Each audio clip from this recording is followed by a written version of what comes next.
Hello friends, मैं हूँ राधा अग्रवाल और अपने यूट्यूब चैनल पर मैं एक बार फिर से आप सभी का स्वागत करती हूँ। आज के अपने इस वीडियो में मैं आपके लिए लेकर आई हूँ क्लास 6 की इंग्लिश की बुक न्यू इमेजेस के चैप्टर 5 द लॉस्ट चाइल्ड का Hindi explanation. The lost child means एक बच्चा जो खो गया है, was lost in a fair, जो कि एक मेले में खो गया था। तो इसके चैप्टर पढ़ने से पहले हम इसके ऑथर के बारे में थोड़ी सी जानकारी ले लेते हैं। मुल्क राज आनंद, ये जैसा कि हमें नाम से ही पता चल रहा है, ये एक इंडियन हमारे भारतीय लेखक ही हैं। इनका जन्म 1905 में हुआ था और 2004 में इनका देहावसान हुआ था। Mulk Raj Anand was a prominent Indian writer who wrote several novels, short stories and essays in English. ये एक प्रमुख भारतीय लेखक थे जो कि जिन्होंने कुछ उपन्यास भी लिखे हैं, लघु कथाएं ये लिखते थे और कुछ लेख भी इन्होंने लिखे हैं इंग्लिश में। He was born in Peshawar, now in Pakistan. ये पेशावर में पैदा हुए थे जो कि अब पाकिस्तान में है। 1947 में जब पार्टीशन हुआ था तो पेशावर जो है वो पाकिस्तान में चला गया है, तो अब वो पेशावर में है जगह, लेकिन जब इनका जन्म हुआ तब वो भारत में ही था। He is known for his realism in describing the plight of the poor in India in the novels Untouchables and Coolie. वो अपने उस यथार्थवाद के लिए जाने जाते हैं जो कि उन्होंने उसका इस्तेमाल किया है या उसे उन्होंने प्रदर्शित किया है अपने नॉवेल्स अनटचेबल में और कूली में, जब वो गरीबों की दुर्दशा को चित्रित करते हैं। भारत में गरीबों की जो दुर्दशा है उसको चित्रित करते हुए उन्होंने जो यथार्थवाद का परिचय दिया है उसके बारे में उन्हें बहुत वो फेमस है।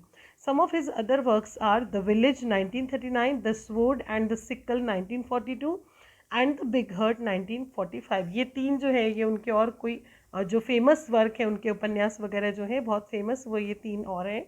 ही often exposed social evils and injustices prevalent in India in his works.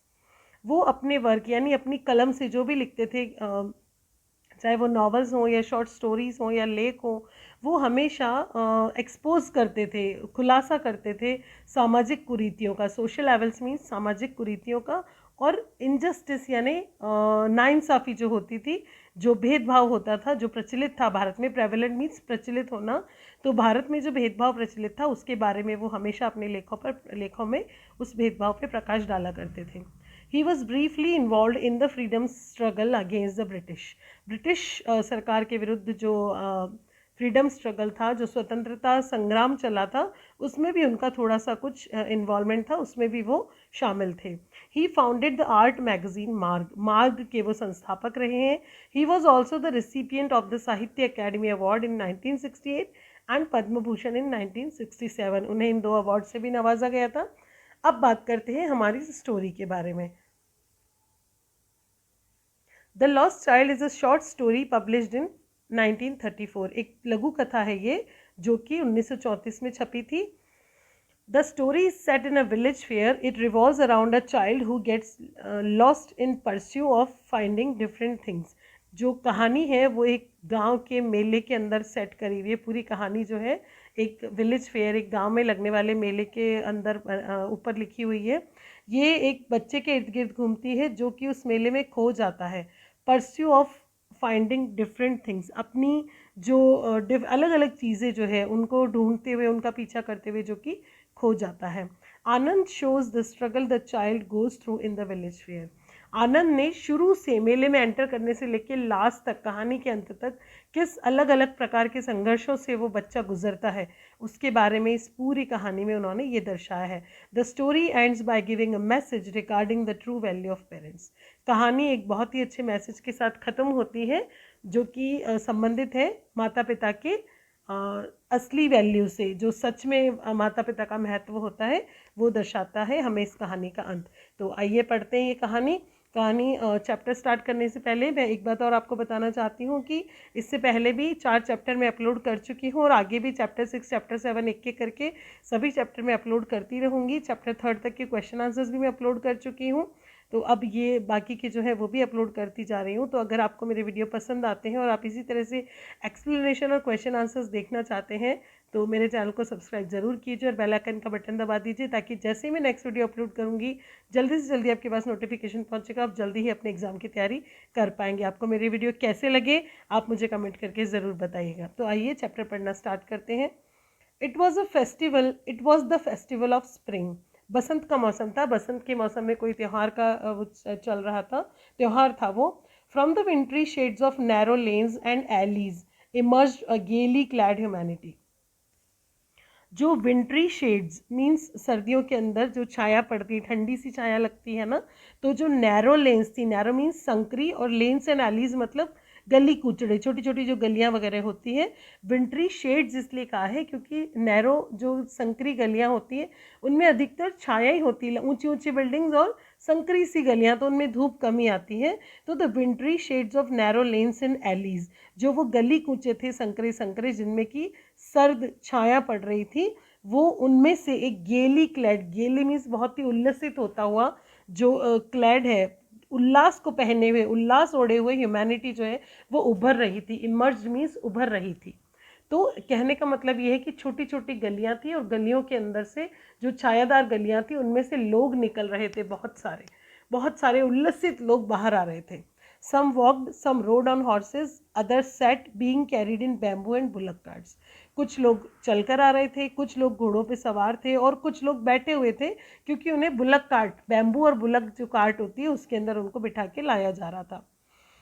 One little boy between his father's leg brimming over with life and laughter. एक छोटा बच्चा उसके पापा की जो पाँवों के बीच में, यानी इतना छोटा सा था वो, बस उसके पापा के पैरों तक उसकी हाइट थी, इतना छोटा सा था। और ब्रिमिंग ओवर मीन्स भरा हुआ था वो, जीवन और हास्य से भरा हुआ। लाफ्टर मीन्स ठहाका, हंसी से भरा हुआ। बच्चे कैसे होते हैं ना, एकदम खुश और जीवंत, तो बस वो भी वैसा ही एक बच्चा था। Come child come called his parents as he lagged behind. आजा बेटा आजा, उसके पेरेंट्स ने उसको पुकारा क्योंकि वो पीछे रह गया था। लेग्ड बिहाइंड मीन्स पीछे रह जाना। फैसिनेटेड यानी आकर्षक, आकर्षित हुआ। फैसिनेशन मीन्स आकर्षण और फैसिनेटेड मीन्स आकर्षित। Fascinated by the toys in the shops that lined the way. उन खिलौनों की तरफ वो बहुत ज़्यादा आकर्षित था जो कि पूरे रास्ते पे लाइन से जो दुकानें लगाई गई थी उनमें खिलौने पड़े थे, और उन खिलौनों पर वो आकर्षित होता हुआ पीछे रह गया था। तो उसके पेरेंट्स ने उसको आवाज़ लगाई, माता पिता ने, कि आजा बेटा आजा। ही हरी टूवर्ड्स हिज पेरेंट्स, वो जल्दी जल्दी अपने पापा की तरफ, मम्मी पापा की तरफ बढ़ने लगा। His feet obedient to their call, उन्होंने जो कॉल किया था, जो आवाज़ लगाई थी, जो पुकार दी थी, उसके लिए उसके जो पाँव थे उन्होंने उनका कहना माना था। उसके माता पिता उसे बुला रहे थे तो वो जल्दी जल्दी बढ़ने लगा। His eyes still lingering on the residing toys, लेकिन उसकी आंखें जो हैं वो अभी भी सुस्त सी, सुस्त मीन उनमें ज़्यादा हरकत नहीं हुई। पाँव तो एकदम स्पीड उन्होंने बढ़ा ली कि भाई मम्मी पापा बुला रहे तो चलो, लेकिन उसकी गर्दन अभी भी उधर ही मुड़ी हुई थी टॉयज़ की तरफ, और उसकी आंखें उन खिलौनों में ही उलझी हुई थी जो कि पीछे छूटते जा रहे थे खिलौने। तो पीछे जो खिलौने जाते जा रहे थे उनकी नज़र अभी भी उनमें उलझी हुई थी, लेकिन क्योंकि माता पिता बुला रहे थे तो उसने तेज चलना शुरू कर दिया था। As he came to where they had stopped to wait for him, he could not suppress his desire, even though he well knew the old cold stare of refusal. जैसे ही वो वहाँ पर आया जहाँ पर कि उसके माता पिता उसके लिए इंतज़ार करने को रुक गए थे। ऐसा होता है ना रास्ते में, अगर हम लोग 3-4 लोग कोई साथ जा रहे हैं और एक जन पीछे रह जाए तो हम रुक जाते हैं कि वो यहाँ तक आ जाए उसके बाद चलेंगे। तो वो जब वहाँ पर पहुँच गया अपने माता पिता, जहाँ उसके माता पिता उसके लिए रुके हुए थे, वेट कर रहे थे, तो उसके बाद में वो कुड नॉट सप्रेस मीन्स दबा नहीं पाया हिज डिज़ायर, अपनी जो इच्छा थी, उसकी तमन्ना थी, उसको वो दबा नहीं पाया। Even though he well knew the old cold stare of refusal, ये इवन दो यानी कि हालांकि वो ये जानता था कि वही पुराना सा ठंडा सा एक घूरता हुआ सा रिफ्यूज़ल होता है ना। कभी कभी जब बच्चे अपने पेरेंट्स से जिद्दी करते हैं, और बच्चे मार्केट में जब मम्मी पापा डांट नहीं सकते हैं किसी के सामने, उनको लगता है कि यार इंसल्ट हो जाएगी, तो वो केवल ऐसे आंख दिखा देते हैं और बच्चे समझ जाते हैं कि नहीं वो एग्री नहीं है। तो उसको भी ऐसा ही लग रहा था कि वही जो पुराना सा एक ठंडा सा उनका घूरना है, वो जो घूर के मना करते हैं, रिफ्यूज़ल मीन्स मना करना, तो वो उसको दिखाई दे रहा था। In their eyes I want that toy he pleaded, उनकी आंखों में उसे वो स्टेयर दिख गया था, और लेकिन फिर भी उसने प्रार्थना की कि मुझे वो खिलौना चाहिए। His father looked at him red eyed, उसके पापा ने उसकी तरफ बहुत ही गुस्से वाली आंखों से देखा। इन हिज फैमिलियर टायरेंट्स वे, उसका जो फैमिलियर मीन्स जिससे हम हमेशा गुजरते ही रहते हैं, हम जानते हैं अच्छी तरह से उस चीज़ को। टायरेंट्स वे, टायरेंट बोलते हैं तानाशाह को। तानाशाह एक टाइप का रूलर होता है, जैसे किंग होता है, लेकिन एक ऐसा रूलर जिसको कोई मतलब नहीं है कि जनता क्या चाहती है, खुश रहती है नहीं रहती है, उसको जो डिसाइड करना, जो फैसला लेना है वो ले लेता है, उसको टायरेंट बोलते हैं। तो एक तानाशाह की तरह उनका जो हमेशा रवैया था, इस बच्चे को ऐसा लगता था कि उसी तरह से तानाशाह की तरह से उन्होंने उसको आंखों से ऐसे रेड आइड गुस्से वाली आंखों से देखा। His mother, melted by the free spirit of the day, was tender and giving him her finger to hold and said, उसकी माँ जो है वो कुछ पिघली हुई महिला थी, मतलब वो उसकी तरफ थोड़ा कोमल थी, और वो जो डे की स्पिरिट थी, free spirit of the day थी, वो दिन ही ऐसा था, वहाँ पर मेला लग रहा था, बच्चा है मेले में जा रहा है, खिलौने देख रहा है, तो वो जो थी वो मुक्त भाव से अपने बच्चे के लिए पिघली हुई थी, और उसने वो बहुत ही कोमल स्वभाव रख रही थी अपने बच्चे की तरफ, और उन्होंने अपने बच्चे को पकड़ने के लिए अपनी उंगली आगे बढ़ा दी और फिर कहा, look child what is before you, देखो बेटा वहाँ तुम्हारे सामने क्या है। होता है ना ऐसा, जब बच्चे परेशान हो रहे होते हैं, कोई चीज़ की जिद्दी कर रहे होते हैं, तो बड़े उनका ध्यान बटाने की कोशिश करते हैं, है ना, कि वो उस चीज़ से हटके दूसरा कुछ सोचने लगे। तो ऐसा ही उसकी मम्मी ने भी किया कि look child what is before you, देखो बेटा वहाँ पर तुम्हारे सामने क्या है। It was a flowering mustard field, ये एक खिलता हुआ, जहाँ पर जिसमें फूल खिल रहे हों, ऐसा सरसों का खेत था। Pale like melting gold as it swept across miles and miles of even land, और ये ऐसे पीले कलर में था जैसे कि पिघला हुआ सोना पूरी धरती पे, इवन लैंड थी सामने तक, सीधी मतलब समतल ज़मीन थी, कोई उबड़ खाबड़ ऐसा कुछ नहीं। तो दूर दूर तक, मीलों दूर तक वो एक समतल जो लैंड ज़मीन थी, उसके ऊपर पूरा चारों तरफ वो सरसों का खेत सामने फैला हुआ था। A group of dragonflies were buzzing about on their gaudy purple wings. एक ड्रैगन एक तरह का कीड़ा होता है जो खेतों में होता है, एक इंसेक्ट होता है छोटा सा।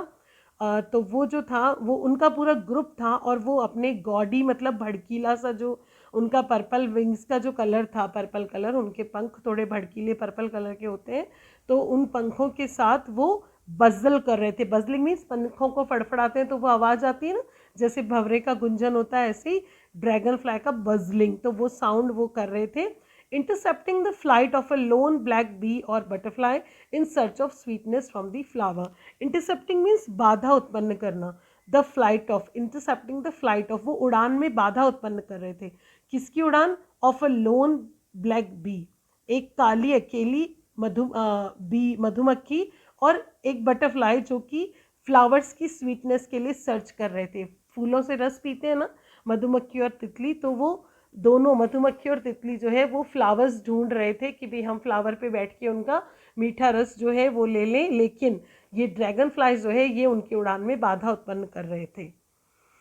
The child followed them in the air with his gaze till one of them would still its wing and rest and he would try to catch it. तो गेज का मतलब होता है टकटकी लगा के देखना, टिक के अच्छे से निगाह उस पर रखना। तो जो बच्चा था वो उनको टकटकी बांधे देख रहा था, हवा में वो उड़ रहे थे और उनका पीछा कर रहा था, और वो ये चाह रहा था कि टिल वन ऑफ दैम, वो तब तक उन्हें देखना चाहता था जब तक कि उनमें से कोई एक अपने जो विंग्स उनके थे उनको स्टिल करे, मतलब स्थिर करे अपने पंखों को। लगातार अपने पंख फड़फड़ाते रहते हैं ना, वो तितली हो या मधुमक्खी हो या ड्रैगन फ्लाई हो, तो वो चाहता था कि जब भी अपने पंखों को स्टिल करेंगे और रेस्ट करेंगे एक जगह कहीं बैठ के, तो मैं उनको पकड़ने की कोशिश करूंगा, ऐसा सोच के वो उनको लगातार देख रहा था। But it would go fluttering flapping up into the air, लेकिन जैसे ही वो कोशिश करता था लगभग उनके तक पहुंचने वाला होता था, और वो तो एकदम से लहरा के और अपने पंख फड़फड़ा के और फिर से हवा में उड़ जाते थे। When he had almost caught it in his hands, जब वो लगभग पकड़ने वाला होता था तब वो ऐसे लहरा के और फड़फड़ा के उड़ जाते थे। Then his mother gave a cautionary call, come child come come. तभी उसकी माँ ने उसे कॉशनरी, कॉशनरी यानी सचेत करने वाला। कभी ऐसा होता है ना, रोड पे अगर बच्चे जा रहे होते हैं और थोड़ा दूर जाने लगते बीच में तक, तो मम्मा फटाफट इधर इधर गाड़ी आ जाएगी ऐसा करके, तो ऐसे सचेत करने वाला एक उसको आवाज़ लगाई, माँ ने पुकार लगाई कि आजा बेटा आजा आजा, ऑन द फुटपाथ, आ जाओ यहाँ फुटपाथ पे आ जाओ। ही रैन टुवर्ड्स हिज पेरेंट्स गेली and walked abreast of them for a while, being however soon left behind.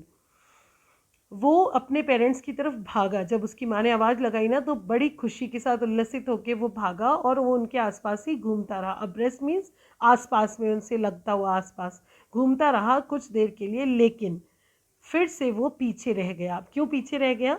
Attracted by the little insects and worms along the footpath that were teeming out from their hiding places to enjoy the sunshine. वो इसीलिए पीछे रह गया था क्योंकि वो attract हो गया था फिर से किसी और चीज़ की तरफ। और वो और चीज़ क्या थी? वो ये थी कि छोटे छोटे इंसेक्ट्स और वर्म, छोटे छोटे कीड़े मकोड़े जो है वो फुटपाथ के साथ लगे हुए, जो भी वहाँ पे कुछ बना हुआ था, जो भी था, वहाँ से वो बाहर आ रहे थे, अपने बिलों से बाहर आ रहे थे, है ना। अपने हाइडिंग प्लेसेस मीन्स उनके जो छुपने की जगह थी, जो बिल थे, उसमें से बाहर आ रहे थे टू एंजॉय द सनशाइन, धूप को एंजॉय करने के लिए। दिन के उजाले में कीड़े मकोड़े सब बाहर आ रहे थे, तो वो उनको उनकी तरफ अट्रैक्ट, उसको वो देखना अच्छा लग रहा था कि वो कैसे बाहर आ रहे हैं, तो वो वहाँ पर इसीलिए फिर से पीछे रह गया था। Come child come, his parents called from the shade of a grove. आजा बेटा आजा, उसके माता पिता ने उसे फिर से आवाज़ लगाई एक ग्रोव की छाया में से। अब ग्रोव हम कह सकते हैं पेड़ों के झुरमुट को या छोटे से उपवन को, तो एक पेड़ों का झुरमुट ही समझ लें हम, क्योंकि यहाँ पर शेड दिया हुआ है, तो जो झुरमुट था पेड़ों का, उसकी छाया के अंदर वो बैठे थे और उन्होंने उसको आवाज़ लगाई। Where they had seated themselves on the edge of a well,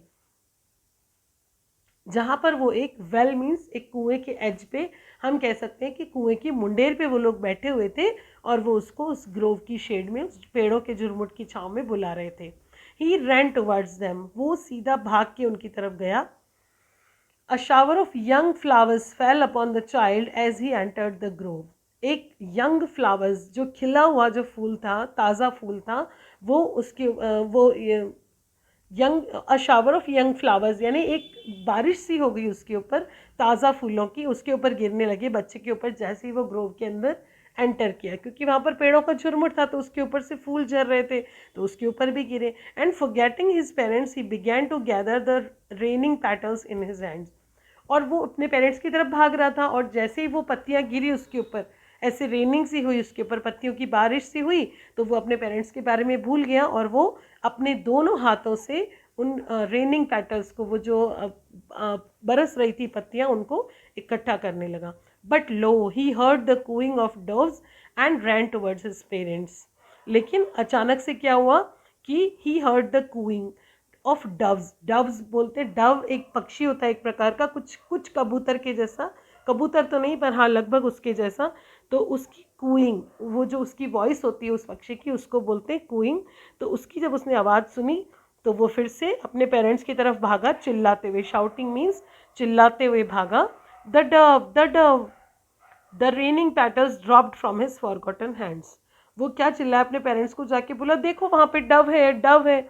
और जब वो डव को देखने लगा तो फिर उसके भूले हुए हाथों से वो जो बरसती हुई पत्तियां थी वो नीचे गिर गई। मीन्स अगली चीज़ देखता है, पिछली भूल जाता है। बस बच्चों की मेमोरी इतनी होती है, जो सामने होता है उसको वो एंजॉय करते हैं और पीछे का भूल जाते हैं।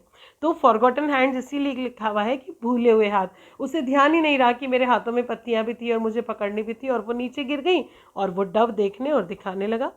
Come child come, they called to the child, who had now gone running in wild capers round the banyan tree. आ जाओ बेटा आ जाओ, उन्होंने फिर से अपने बेटे को पुकारा, जो कि अब running wild keepers, wild keepers बोलते हैं एक जंगली सा एक डांस सा होता है ना, जॉय में, मस्ती में, जो हम उछल उछल के चलते कूदते हैं, वो केपर्स। तो वो बनियन ट्री के चारों तरफ ऐसे गोल गोल घूमता हुआ मस्ती कर रहा था। अब ऐसे रन करने लगा और वाइल्ड केपर्स करने लगा, मस्तियाँ करने लगा। तो उसको उन्होंने बुलाया। And gathering him up they took the narrow winding footpath which led to the fair through the mustard field.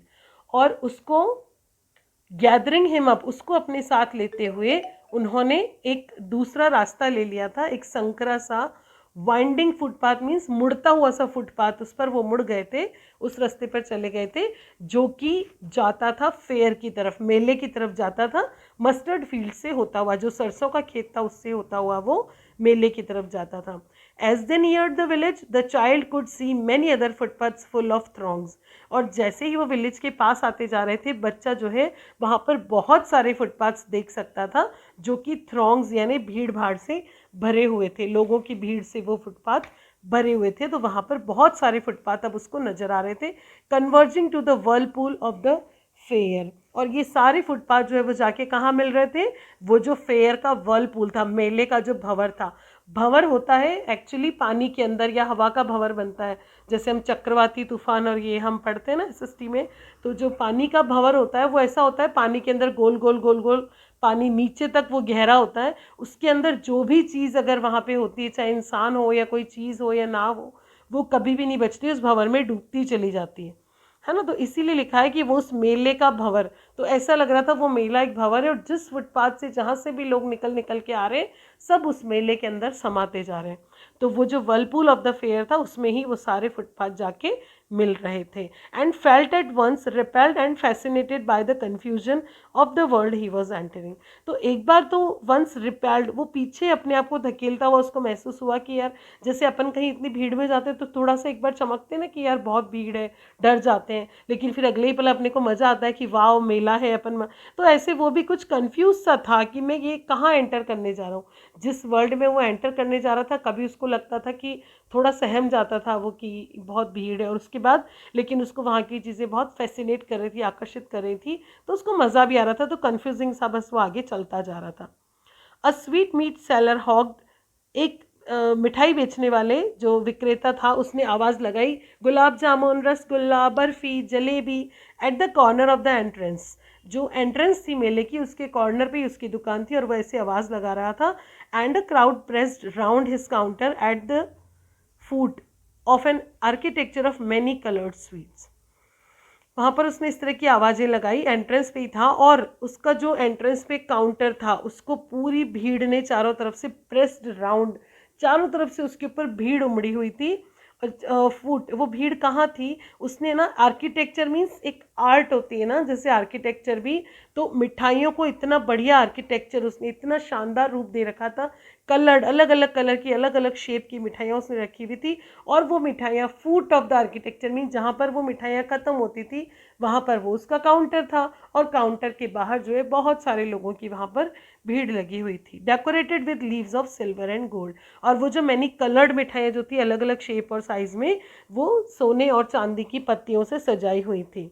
The child started open eyed and his mouth sorry the child stared open eyed and his mouth watered for the barfi that was his favorite sweet। वो जो बच्चा था वो खुली आंखों से, पूरी आंखें खोल के मिठाई को घूरने लगा और उसके मुंह में पानी आ गया बर्फ़ी के लिए, क्योंकि वो उसकी फेवरेट मिठाई थी, सबसे पसंदीदा मिठाई उसकी बर्फ़ी थी।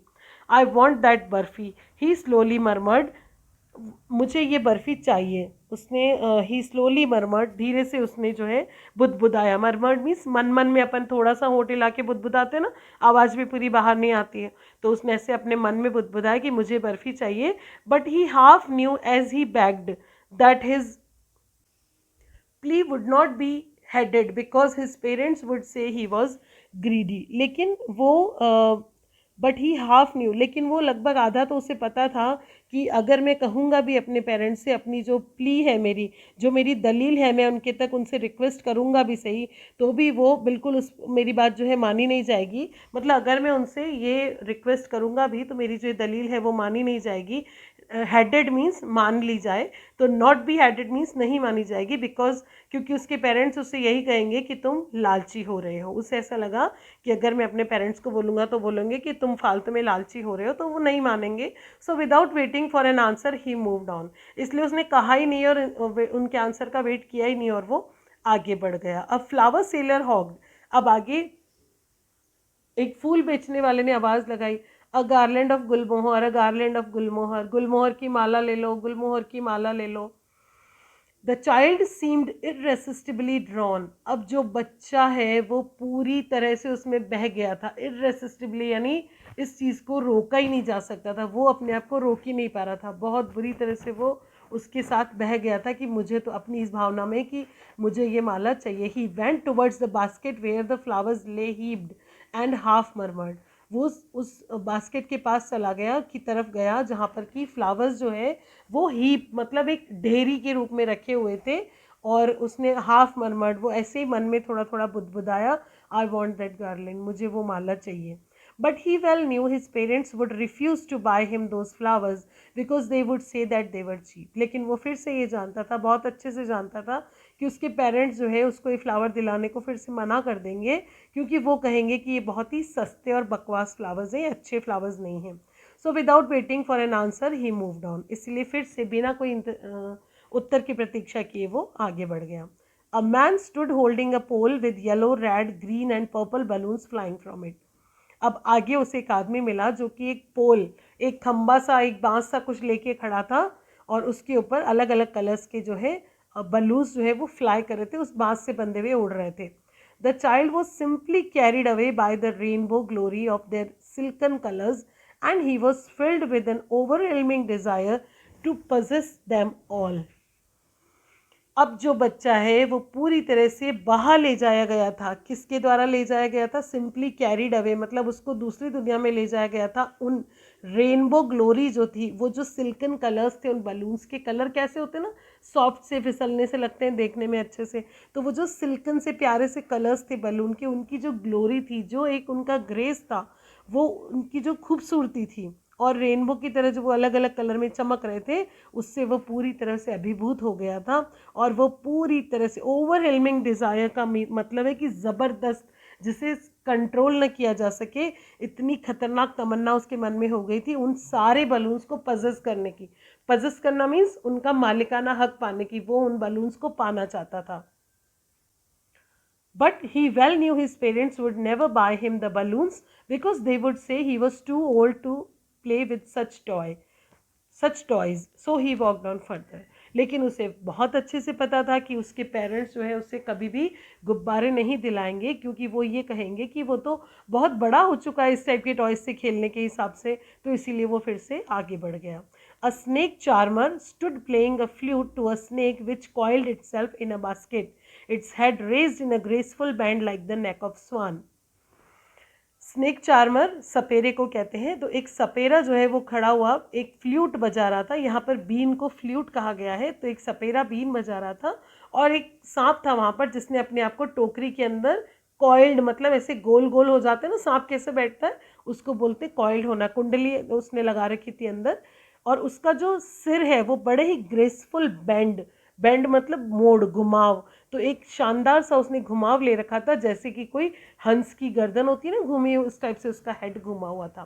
While the music stole into its invisible ears like the gentle rippling of an invisible waterfall. तो जब वो म्यूज़िक जो है, जो फ्लूट का, बीन का जो म्यूज़िक था, उसके इनविजिबल ईयर्स, मतलब सांप के कान नहीं होते हैं ना, तो अदृश्य कानों में जब वो म्यूज़िक पड़ा, तो वो ऐसा उतना ही जेंटल लग रहा था जैसे कि एक अदृश्य से वाटरफॉल. जब हमें कोई झरना दिखाई ना दे रहा हो, लेकिन दूर से हमें उसकी कलकल की आवाज़ आ रही हो, तो वो कितनी प्यारी लगती है. तो ऐसे ही सांप के कानों में भी वो उसको बीन को जो है अदृश्य जो स्वर थे उसके म्यूज़िक के उसके कानों में पढ़ रहे थे. The child went towards the snake charmer. जो बच्चा है वो सपेरे की ओर आगे बढ़ा. But knowing his parents had forbidden him to hear such coarse music as the snake charmer played, he proceeded farther. तो लेकिन वो जानता था कि, फिर से ये जानते हुए कि उसके पिताजी ने उसे मना कर रखा है. फॉरबिडन यानी मना करना, उस चीज़ को अलाउ नहीं करना. तो इतने जो बकवास म्यूज़िक है उसको सुनने के लिए उसे मना कर रखा है, जैसा कि म्यूज़िक वो स्नेक चार्मर जो बजा रहा था सपेरा. तो इसीलिए प्रोसीडेड मतलब आगे बढ़ना, और फार्दर मीन्स दूर. तो वो इसलिए और आगे बढ़ गया. There was a roundabout in full swing. एक गोल झूला था वहाँ पर, और वो फुल स्विंग पूरी स्पीड के अंदर वो चल रहा था. Man, women and children carried away in a whirling motion, shrieked and cried with dizzy laughter.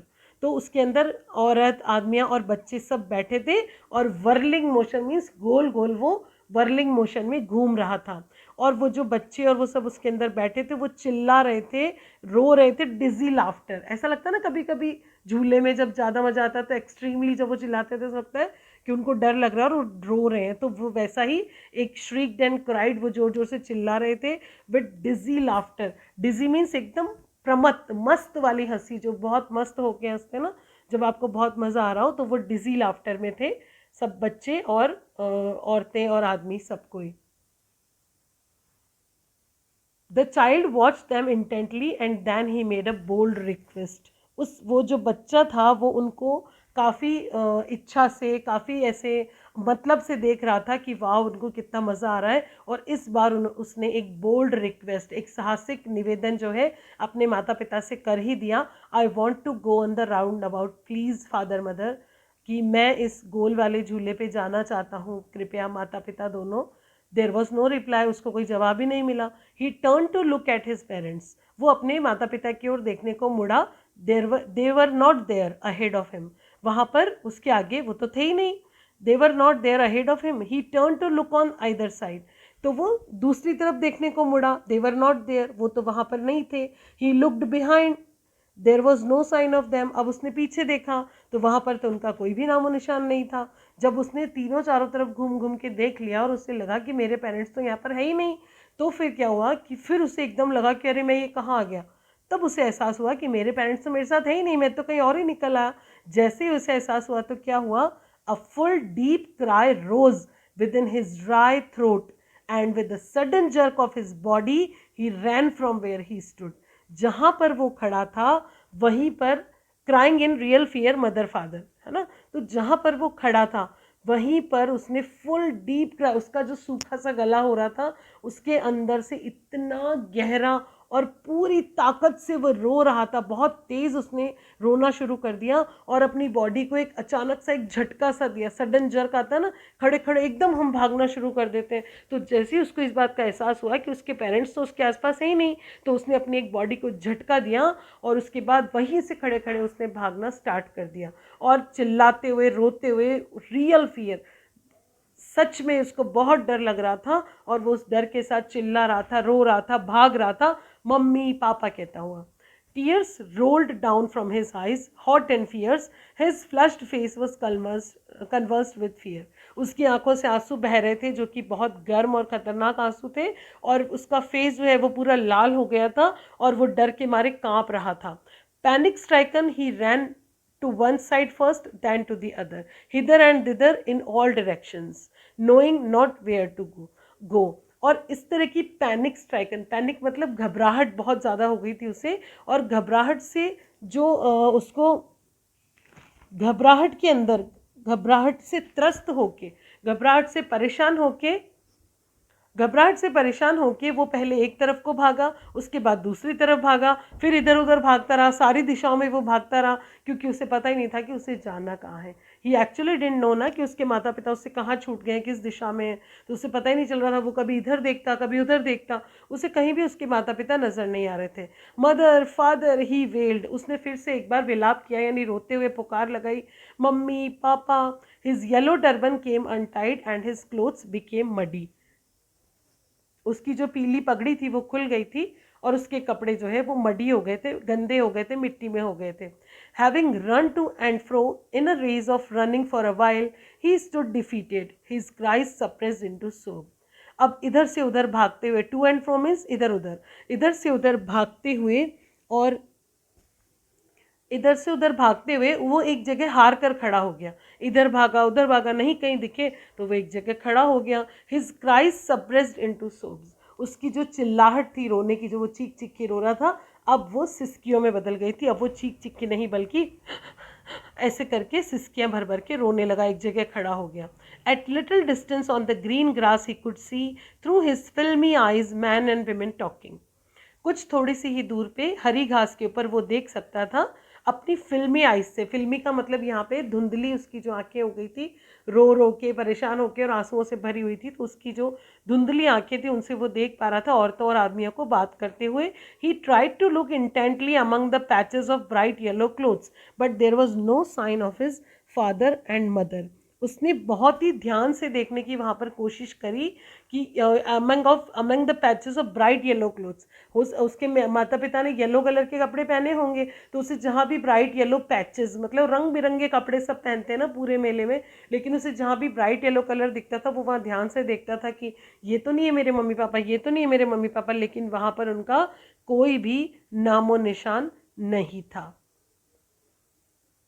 Among these people who seem to laugh and talk just for the sake of laughing and talking, उन लोगों के बीच में वो कोई नामो निशान नहीं था जो कि केवल बातें कर रहे थे और हंस रहे थे, और वो भी केवल इसलिए कि बस हंसना था और बातें करनी थी, ऐसा कोई एम नहीं था उनके पास कि भाई वो क्या बात कर रहे हैं क्या है, but they were just enjoying.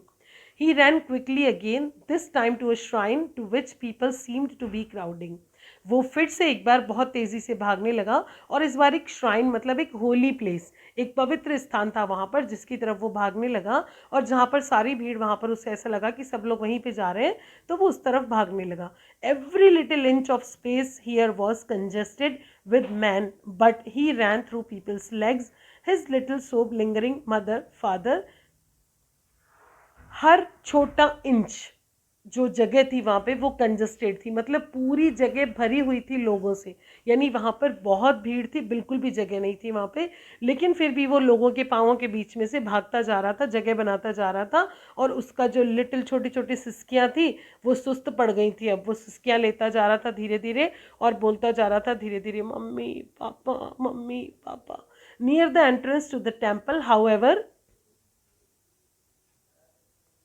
The crowd became very thick. अब जो टेम्पल था उसकी एंट्रेंस के पास में, जो वहाँ पर मंदिर था, जो पवित्र स्थान था, उसकी जो एंट्रेंस थी, जो जहाँ पर प्रवेश द्वार था, वहाँ पर जाकर जो भीड़ है वो और भी ज़्यादा थिक हो गई थी, मतलब घनी हो गई थी, भीड़ और ज़्यादा बढ़ गई थी। Man जॉसल्ड each other, heavy man with flashing murderous eyes and hefty shoulders. लोग धक्का मुक्की कर रहे थे एक दूसरे को, भारी आदमी थे वहाँ पर, उनकी चमकती हुई मर्डरस खूनी आंखें, मतलब गुस्से से लाल हुई ऐसे खूनी आंखें, और मजबूत कंधों वाले जो लोग थे वो एक दूसरे को धक्का मुक्की कर रहे थे।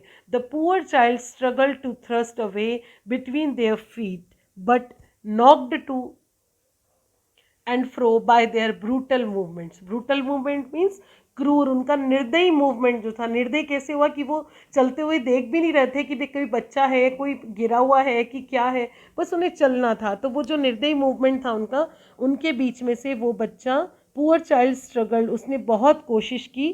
थ्रस्ट मीन्स जोर लगाना, कि वो जोर लगा के अपना रास्ता कहीं ढूंढ ले उनके पाँवों के बीच में से, लेकिन वो नॉक्ड टू एंड फ्रो, मतलब इधर उधर टकराता जा रहा था, क्योंकि वो जगह बनाने की कोशिश कर रहा था और उससे लोगों के पाँव से टल्ले लग रहे थे, तो वो केवल इधर उधर टकरा रहा था। He might have been trampled underfoot had he not shrieked at the highest pitch of his voice. वो ज़रूर लोगों के पाँवों के नीचे रौंदा जाता। ट्रैम्पल्ड मीन्स कुचला जाना या रौंदा जाना, अंडरफुट पाँवों के नीचे, तो वो लोगों के पाँवों के नीचे ज़रूर ही कुचला जाता अगर उसने अपनी पूरी हाईएस्ट पिच, मतलब अपनी आवाज़ जितनी ऊंची वो आवाज़ निकाल सकता था उतनी ऊंची आवाज़ में अगर वो नहीं चिल्लाता, mummy papa. A man in the surging crowd heard his cry. उस उमड़ती हुई भीड़ के अंदर एक आदमी ने उसकी ये चीख सुन ली। And stooping with great difficulty lifted him up in his arms. और स्टूपिंग मतलब झुकना, ग्रेट डिफिकल्टी इसलिए क्योंकि इतनी भीड़ में जब आप चल भी नहीं पा रहे हो, आपको रास्ता ही नहीं मिल रहा, आप अगर झुकेंगे तो ऑब्वियसली आपको बहुत दिक्कत होगी उसके लिए, लेकिन फिर भी उसने बहुत ही ज़्यादा दिक्कत के साथ वो झुका और उसने अपनी बाहों में उस बच्चे को उठा लिया। How did you get here child, whose baby are you. तुम यहाँ पर कैसे आ गए बच्चे, और तुम किसके बच्चे हो। The man asked as he steered clear of the mass. उस आदमी ने उस बच्चे को पूछा जैसे ही वो उस मास यानी भीड़ से स्टीयर्ड क्लियर यानी बाहर आ गया था। वो जो भीड़ थी टेम्पल की तरफ बढ़ रही थी, उस वहाँ से वो उस बच्चे को लेके बाहर की तरफ आ गया और फिर उसने उसको पूछा कि भाई तुम यहाँ कैसे आ गए और तुम किसके बच्चे हो। The child wept more bitterly then ever now and only cried, I want my mother, I want my father. अब वो बच्चा बहुत बुरी तरह से रोने लगा, और बुरी तरह से, इतना ज़्यादा कि जितना वो पहले कभी नहीं रोया था, और सिर्फ उसने इतना ही कहा चिल्ला के रो के कि मुझे मम्मी जानना, मुझे पापा जानना। ऐसे रोते ना बच्चे, जब कहीं कोई खो जाता है बच्चे में और पूछोगे तो उसको होश ही नहीं रहता है कि मैं बताऊं कि मैं, मेरा नाम क्या है या मम्मी का नाम क्या है, और बस वैसे रोता है मम्मी जाऊं पापा जाऊं। तो ही वॉज ऑल्सो क्राइंग कि I want my mother, I want my father. The man tried to soothe him by taking him to the roundabout. अब उस आदमी ने उसको चुप कराने की, सूद मीन शांत कराने की कोशिश करी, उसे राउंड अबाउट के पास ले जाकर, झूले के पास ले जाकर। Will you have a ride on the horse, he gently asked as he approach the ring. जैसे वो उस राउंड अबाउट की रिंग के पास पहुंचा और उसने उसको पूछा कि क्या तुम एक हॉर्स की सवारी करना पसंद करोगे, घोड़े की सवारी। वाह, हमें तो ऐसा लग रहा है ना कि उस बच्चे को मज़ा आ गया होगा कि अरे वाह, ये अंकल तो मुझे राउंड अबाउट में घुमा रहे हैं, तो बड़ी मस्ती से घूमेगा। देखो पढ़ते हैं आगे क्या होता है। The child's throat tore into 1,000 shrill sobs and he only shouted, I want my mother, I want my father. उस बच्चे का गला जो है हजारों आवाज के अंदर फट गया ऐसा लग रहा था, और उसमें से केवल तीखी तीखी सिसकियां निकली, और वो केवल इतना चिल्ला के बोल पाया कि मुझे मम्मी जाना है, मुझे पापा जाना है। इसका मतलब वो अपनी पूरी ताकत लगा के गला फाड़ के चिल्ला के रोया, जो कि आवाज़ भी नहीं निकल रही थी, बहुत रोने से गला भी उसका फट गया था, और वो केवल सिसकियां लेते हुए इतना ही चिल्ला पाया कि मुझे मम्मी जाना है, मुझे पापा जाना है। The man headed towards the place where the snake charmer still played on the flute to the swaying cobra. अब जो आदमी है उसने अपना सर घुमाया उस जगह पर जहाँ पर कि सर घुमाया मीन्स वो उधर की तरफ मुड़ गया जहाँ पर कि सपेरा जो है वो अभी तक भी वो बीन बजा रहा था उस लहराते हुए कोबरा के लिए। स्वेइंग मीन्स लहराता हुआ, तो वो जो सांप था वो लहरा रहा था बीन की लहरों से और वो अभी भी बीन बजा रहा था। Listen to that nice music child, he pleaded. उसने उसको मनाते हुए पुचकारते हुए कहा कि देखो बेटा सुनो, कितना अच्छा म्यूजिक बज रहा है, कितना अच्छा संगीत चल रहा है। But the child shut his years with his fingers and shouted his double pitched strain, I want my mother, I want my father. लेकिन वो जो बच्चा था उसने अपनी उंगलियों से अपने कानों को बंद कर दिया और पहले से भी डबल पिच के अंदर वो डबल आवाज़ करके वो चिल्लाया कि मुझे मेरे आई want my mother, I want my father. The man took him near the balloons, thinking the bright colors of the balloons would distract the child's attention and quieten him. अब जो आदमी था वो उस बच्चे को बलून के पास ले गया। उसने वो ये सोचते हुए ले गया था कि जो बलून के जो ब्राइट कलर्स हैं, चमकते हुए जो रंग हैं, वो उस बच्चे का ध्यान जो है, वो अटेंशन जो उसकी पूरी अपने माता पिता पे, वो उसको थोड़ा सा डिस्ट्रैक्ट कर देंगे, थोड़ा सा भटका देंगे उसके ध्यान को, और उसको चुप कराने के हिसाब से वो ले गया था वहाँ पर। Would you like a rainbow coloured balloon? उसने उससे पूछा कि क्या तुम ये इंद्रधनुषी रंगों वाला गुब्बारा लेना पसंद करोगे? ही परसुएसिवली आस्क्ड, उसने उसको मनाते हुए पूछा। परसुएसिवली मीन्स मनाते हुए पूछा। The child turned his eyes from the flying balloons and just sobbed, I want my father, I want my father mother, sorry I want my mother, I want my father. लेकिन बच्चे ने जो है अपनी आंखें घुमा ली उन बलून्स की तरफ से, उड़ते हुए गुब्बारों की तरफ से नज़र ही हटा ली और उसने सिर्फ इतना ही सुबकते हुए कहा कि मुझे मम्मी जाना है, मुझे पापा जाना है। The man still trying to make the child happy bore him to the gate where the flower seller sat. आदमी जो है वो अभी भी ट्राई कर रहा था उस बच्चे को खुश करने के लिए, इसीलिए वो उसको उस गेट की तरफ ले आया जहाँ पर फूल बेचने वाला बैठा था। Look, can you smell those nice flowers child, would you like a garland to put round your neck? देखो, क्या तुम्हें फूलों की खुशबू आ रही है? बच्चे देखो, क्या तुम ये माला अपने गले में पहनना पसंद करोगे? The child turn his nose away from the basket and reiterated his sob, I want my mother, I want my father.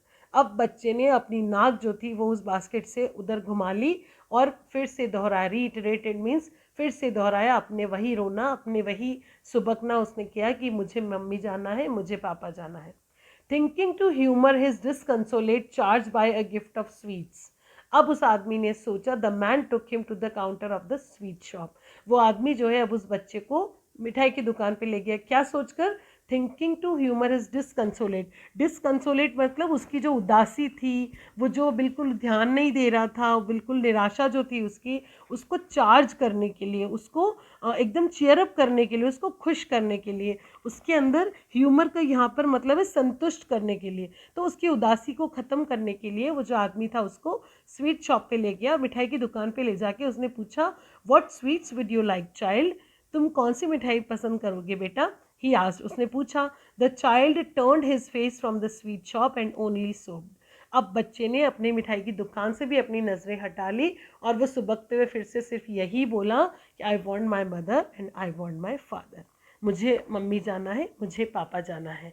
तो इस चैप्टर का शॉर्ट एंड स्वीट मीनिंग यही है कि हमें कई बार लगता है कि हमारे पेरेंट्स जो है वो हमारे साथ गलत कर रहे हैं, हमें ये चीज़ नहीं दिला रहे, वो नहीं दिला रहे, but they are always right. और हमें जो दुनिया में हमें कई बार लगता है हमें ये चीज़ अच्छी लगती है, वो अच्छी लगती है, बट नहीं, हम भी इस बच्चे की तरह ही हैं। जब हमें अगली चीज़ दिखती है तो पीछे वाली हमारे पास है कि नहीं, उसकी कोई वैल्यू नहीं है। लेकिन एक्चुअली सच में अगर हम देखें तो हमारी लाइफ में सबसे वैल्यूएबल चीज़ अगर कोई है तो वो है हमारे पेरेंट्स। अगर हमारे पेरेंट्स हमारे साथ नहीं हैं तो दुनिया की कोई भी चीज़ हमें वो खुशी नहीं दे सकती है। तो हमें हमारे पेरेंट्स से हमेशा प्यार करना चाहिए, रिस्पेक्ट करनी चाहिए और उनकी हमेशा हेल्प करनी चाहिए, उनके बारे में कभी भी गलत नहीं सोचना चाहिए। Thank you so much for watching.